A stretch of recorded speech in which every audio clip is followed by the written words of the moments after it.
My best friend just killed himself for this reason.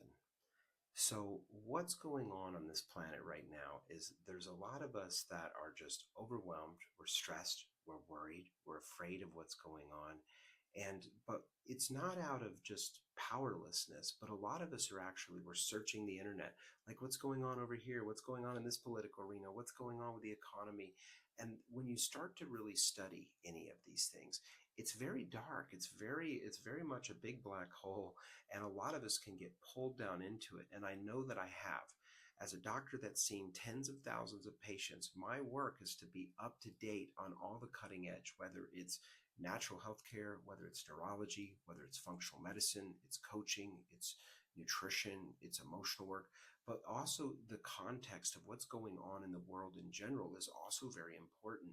And so when you start to research a lot of this stuff, it is overwhelming. We were never meant to handle this. Our central nervous systems, our physical bodies, it's just far over information overload. And when we get overloaded like that, it get really like, oh, I don't know what to do. I can't hear, because inside of you, you have a compass, right?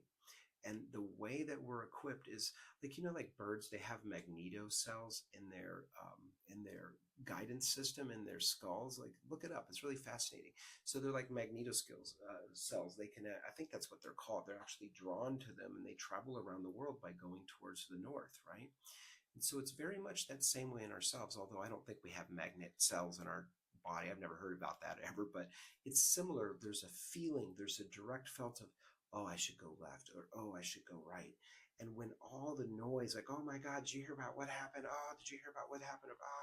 I'm so afraid. And then we lose our magnetic, actually, attractor gets totally discombobulated. And when that happens, we lose track of the path that God has for us. You uniquely have in your life and in your body a path for you. You have a mission. You have something that wants to be born and graced through you.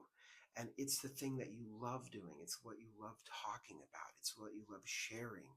And if you're just doing a job that you hate all day, this is how the system, the Babylonian system works. It's just, we're just doing this to pay our taxes. And so when my dear friend Johnny had a big vision, but he had he had a financial hit or two, he had a physical life health issue.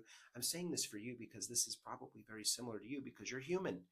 And so he had these things, and he started to look at the darkness, and he said, oh my God, there's no way out. I mean, he's a believer very much in God. He very much wanted to see a more beautiful world. But what ended up happening is he just lost his path. He lost his way, and he, in his truck, just shot himself.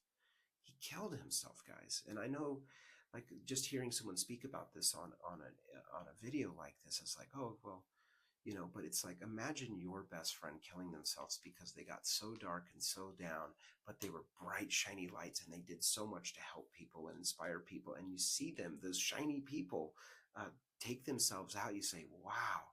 And I'll tell you what, to me, the actual spiritual war is very apparent. And there's two kingdoms, right? The light and the dark. We'll make it real simple.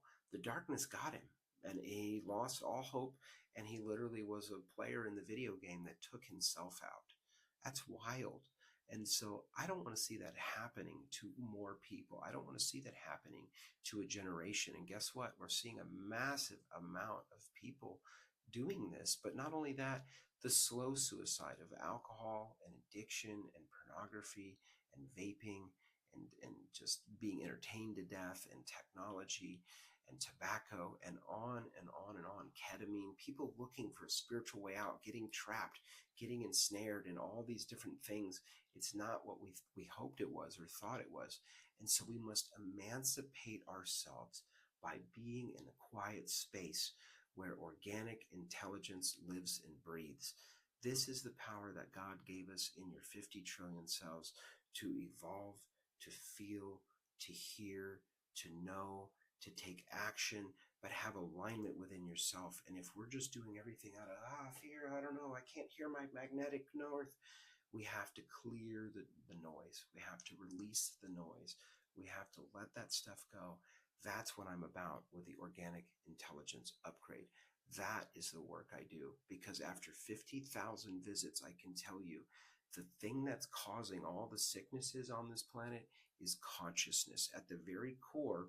And in consciousness, what's feeding that consciousness, right, is the kingdoms, right? The light and the dark story, the one, the triumphant, the winner, the hero, the heroine, the risen Christ, the rise of the phoenix, the bodhisattva, this energy, or like being trampled, being conquered, being, addiction and distraction and depression and heroin and alcohol and terrible darkness. We have two options: go in the way of the light, go in the way of darkness. So my question is, what do you choose?